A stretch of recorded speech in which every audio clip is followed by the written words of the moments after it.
Tá num momento, né? Eu acho interessante a gente olhar meio que São Paulo, né? Foi uma época que o centro de São Paulo era tudo, depois a Avenida Paulista. Agora a bola da vez foi um periodinho ali meio rivalizando a Berrini, né? Num momento de fulgor, mas a Faria Lima agora é o epicentro, onde estão as empresas, normalmente os bancos, né? Os internacionais, as instituições financeiras, agora tem as fintechs, estão lá, mas algo ali onde tem sempre vai pivotando esse núcleo. Não sei o futuro, né? Pode ser uma Shukri Zaidan, não é?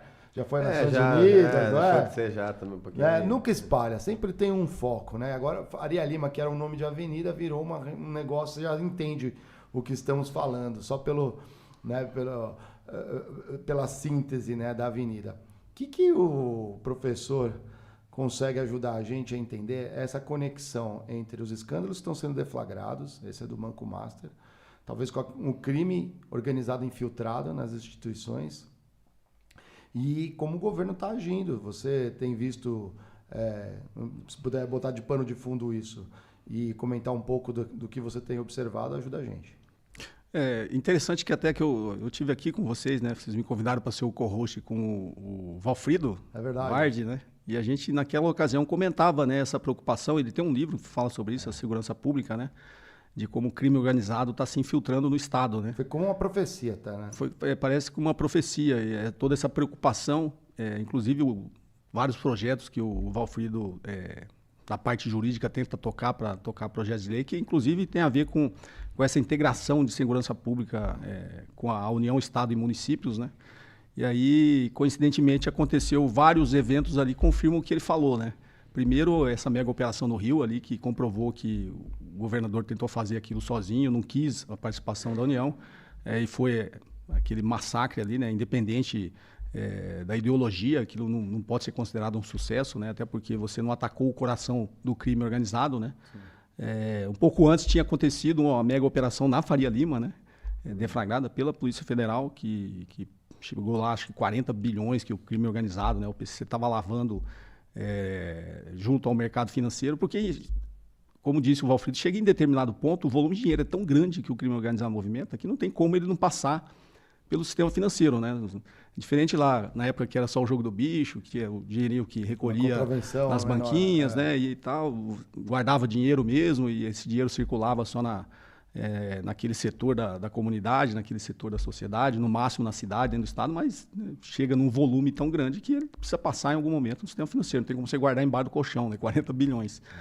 Então, teve essa operação na Faria Lima, teve a mega operação no Rio, e teve agora esse caso do Banco Master, né? Então, o que fica evidente, que essa preocupação que o Valfrido colocou naquela, e está no livro dele, é que o crime organizado está se apossando do Estado, né? E ficou comprovado agora, até com o evento do Banco Master, que o crime organizado está nos governos estaduais, em vários já infiltrado, né?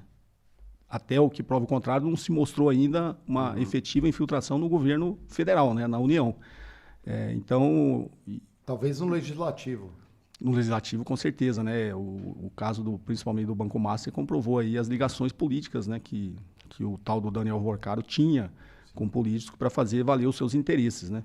Então, eu acho que realmente tem que ter uma coordenação, e essa PL antifacção ainda queria tirar os poderes da Polícia Federal, né? Colocar, imagine, botar a Polícia Federal sob o crivo dos governos estaduais. Por exemplo, o Ibanez Rocha, o Cláudio Castro não iria chamar a Polícia Federal para investigar ou deixar a Polícia Federal investigar esses casos que estão vindo à tona, né? Então, é uma grande preocupação. Eu acho que a gente tem que começar a dar mais importância ao que dizem os especialistas em segurança pública, né? Nesse caso, até por essa proximidade que a gente teve aqui com o Valfrido, né? Dar ouvidos ao que ele tem a dizer pelos estudos que ele já fez, né? Pelas pesquisas que ele já fez, inclusive em outros países, né? De como o crime organizado se apossa do Estado, e aí depois que o crime organizado se apossa do Estado, nós, enquanto sociedade, ficamos reféns, né? Foi uma grande surpresa para você esse caso do Banco Master? Não, infelizmente não foi uma grande surpresa, né? Mas você vê como os interesses, existe muito conflito de interesse no mercado financeiro também, né? Porque o Banco Master só chegou onde chegou, no tamanho que chegou essa fraude que ele fazia, porque existia participação, se não criminosa, mas conivente com o que estava acontecendo por interesses econômicos, né? O Banco Master só conseguiu distribuir 41 bilhões em em CDBs, porque ele utilizou o sistema financeiro para isso, né? Ele pagava comissões altas para as plataformas de investimento e distribuía o CDB dele. Então, de alguma forma, alguém foi conivente ou fez vistas grossas, né? Tipo, vai dar errado, mas enquanto estiver dando dinheiro, vamos participar disso. E eles tentaram dobrar a aposta, né, em algum momento. Eu vi que em algum momento desse ano, últimos 12 meses, o Ciro Nogueira tentou passar o aumento do FGC de 250 mil para R$1 milhão. Qual que é a realidade que a gente estaria vivendo se a gente tivesse R$1 milhão e assim, o rombo fosse, por exemplo, 100% do FGC? Que isso que a gente correria do sistema financeiro? Porque, na realidade, o Banco Master estava com um problema de liquidez, né? Foi identificado, inclusive, em dezembro de 2024. O Banco Central já tinha chamado o Banco Master para ele fazer uma capitalização ali, ele fazer um aporte de 2 bilhões para resolver esse risco financeiro. Esse foi o primeiro ponto que saiu, né? Depois saiu a tentativa de compra de parte da carteira pelo BRB, né? Exatamente, porque o Banco Master, na realidade, era uma grande pirâmide, né? O que é um intermediário financeiro? Ele capta de um lado e investe de outro, né? Ele fica intermediando entre os tomadores e os financiadores, né, de empréstimo. Na realidade, um banco comercial é isso que ele faz. Ele ganha no que a gente chama de spread. Então, um banco comercial, puramente comercial, como é o que a gente conhece, o Itaú, o Bradesco, o Caixa, o Banco do Brasil, é isso que eles fazem. Só que os especialistas, quem tem instituição financeira, dizem que os bancos ganham muito com o float, que é o depósito à vista. Porque os nossos depósitos à vista que está lá, se não estiver sendo remunerado, algumas fintechs aí remuneram, né, o dinheiro seu que está parado, mas na grande maioria das vezes está parado lá. Quem ganha com que dinheiro parado é o banco. Então, quando o banco é muito grande, ele tem um float muito grande, ele está sendo remunerado a taxa Selic nas reservas bancárias. Então, ele ganha muito dinheiro com isso, com a taxa de juros. Por pouco tempo, mas ele dá aquele girinho. Exatamente. E aí tem a outra via de financiamento, que é, obviamente, nós aqui, né, enquanto correntistas de banco, a gente não quer deixar o dinheiro parado. Se a gente tem muito dinheiro parado, a gente investe. E aí vem o que a gente chama no sistema financeiro de depósito a prazo. Então, o CDB, o Certificado de Depósito Bancário, é um depósito a prazo. Você fala, estou vendendo aqui CDBs, as grandes instituições geralmente vendem por menos de 100% CDI, a média é 90%, se você é um correntista que não tem muito poder de barganha com o banco, é 85%. Né? Então, mas ali é sempre ali próximo, no máximo 100% CDI. Então, quando as instituições as menores começam a oferecer um pouco a mais, você já tem que começar a desconfiar. Por que esse cara está oferecendo 110% CDI? Se todos os bancos oferecem 100%. Porque ele está precisando captar. Está precisando captar. E você fala, bom, tá precisando captar, vai captar, porque do outro lado ele vai investir para ganhar mais do que os 110%. Ele vai investir em alguma coisa que vai dar mais de 110%. Ou ele vai dar crédito para clientes e cobrar mais do que isso, ganhar o spread, ou ele vai fazer investimentos que tem que casar os prazos. Porque uma intermediação financeira, quando a gente estuda uma instituição financeira, a instituição financeira faz 4 coisas básicas, né? Elas transformam as coisas. A instituição financeira transforma prazo, transforma risco, transforma magnitude de capital e transforma ativo fixo em ativo líquido. Então, o que é isso? Eu tenho, para dar um exemplo, eu tenho 1.000 investidores aqui desse lado comprando CDBs. Eu posso, de repente, emprestar só para você, que é empresário. Então, eu capto 1 milhão aqui de 1.000 investidores e empresto 1 milhão para você. Eu tenho um risco muito grande. Porque eu estou transformando os prazos desses caras que têm necessidade de liquidez aqui, estou transformando o risco de todo mundo e estou transformando para você. Então, toda instituição financeira tem um descasamento. O que a instituição financeira fica tentando administrar é esse descasamento dessas 4 funções que ele tem de transformação. O Banco Master estava fazendo uma coisa exatamente inversa. Em vez de ele equalizar isso, ele estava desequalizando tudo. Então, ele estava captando de 1 milhão, a gente chegou à conclusão, né, que nesse levantamento, 1.600.000 investidores de um lado pagando até 140%, 150% do CDI, ou seja, caríssimo. Se o CDI é próximo da Selic, que é 15%, 15%, exatamente. 140% do CDI é 21%. Exato. Então ele estava pagando 21% aqui para se financiar. Você dá o patrimônio em 3 anos. Do que você aplicou. Exatamente. Está pagando 21% para se financiar e investindo do outro lado. Em quê? Ele estava investindo só em ativo podre, ele estava investindo em Ambipar, Light, Oi, CVC, quer dizer, e precatório, direitos creditórios, só coisa que, primeiro... Mas precatório você rola depois, talvez não com o mesmo valor. Rola, mas lembra da questão do prazo? Ah, sim, é verdade. Os prazos estão extremamente né? descasados. Você tem um problema de liquidez aqui, você está totalmente descasado. Então, ele estava esgarçando o tecido bancário em cima do FGC, então. Ele estava, o que a gente brinca, ele estava operando o FGC, né? Ele estava especulando com o próprio FGC.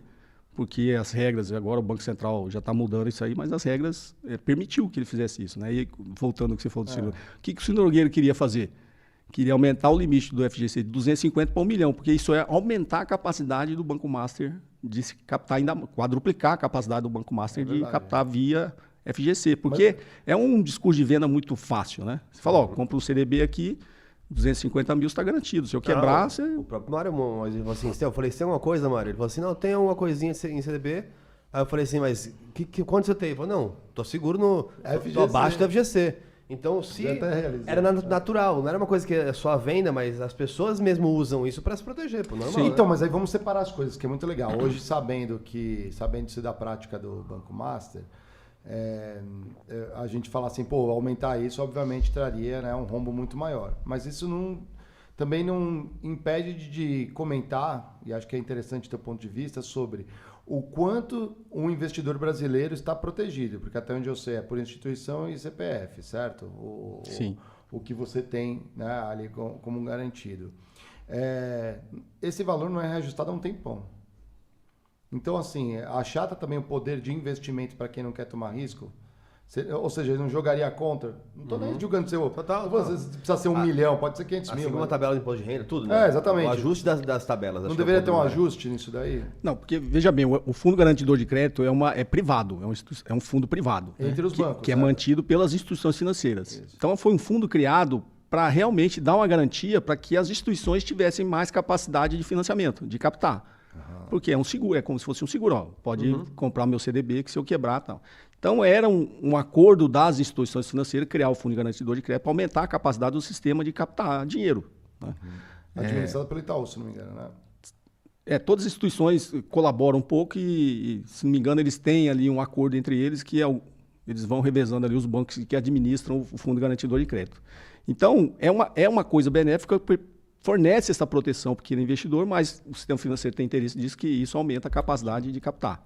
Aí, voltando de novo, né, o que o Ciro Nogueira queria é quadruplicar essa capacidade, só que ele tinha um interesse, né, que era o Banco Master, tanto que ficou conhecida como uma emenda Master, quando ele tentou passar, né, para aumentar a capacidade do Master de captar. Então, isso fornece uma proteção para o investidor. Agora, o investidor, eu costumo dizer, ele também tem a sua responsabilidade. Né? Se você é investidor, você tem que saber o que você está fazendo. Eu até citei isso que aconteceu com o Banco Master, eu lembro muito do Banco Santos em 2004. Ele estava fazendo exatamente a mesma coisa. Quando começou a vender CDB a 150% do CDI, o mercado já começou a falar, o cara consegue pagar 150% do CDI, o que ele está fazendo, né, para captar tão caro assim? Se você imagina, grandes gestores, grandes bancos captam a 100, né, faz negócios do outro lado, via crédito, via investimento, via fundo, qualquer coisa. Mas tem que ter uma capacidade muito grande para fazer isso rentabilizar, né? Para você ganhar nessa equalização que você está fazendo. Qual a mágica que um banco pequeno está fazendo que os bancos grandes não conseguem fazer, né? Os caras, teoricamente, com muito mais experiência, muito mais capacidade, inclusive de avaliar risco, não está fazendo. Então, o sistema financeiro sabia que o Banco Master estava com problema e ia ter um problema muito grande lá na frente. Só que eu falo, esse conflito de interesses que existia, né? Por exemplo, o que o Banco Master estava fazendo para pedalar isso? Isso virou uma pirâmide. Ele não conseguia realizar de um lado, e aí os CDBs começavam a vencer, ele tinha que pagar os CDBs que estavam vencendo. Então ele começou a rolar, ele começou a captar mais. Dobrar a aposta. Dobrar a aposta. Eu ofereço agora, em vez de oferecer 130, eu vou oferecer 140, vou captar mais para pagar quem está saindo. Estava rolando os CDBs dele. Né? E aí, do outro lado, ele com aquele monte de coisa podre, inclusive o Banco Master estava envolvido no negócio do Ambipar também. Né? Sim, no fundo, né? Então ele estava fazendo tudo errado. O mercado sabia disso. Só que, para ele conseguir fazer, como esse lado estava podre, ele só conseguia ficar rolando esse lado do financiamento, ele precisava do sistema financeiro para ele. O Banco Master não tinha capilaridade, nem capacidade, nem força de vendas para fazer isso. Então, quando a gente pega agora, os 41 bilhões, 35 bilhões foi distribuído pela XP e 6 bilhões pelo BTG. Agora, por que esses bancos estavam distribuindo esse produto, sabendo que tinha algum problema? Porque eles ganhavam dinheiro com isso.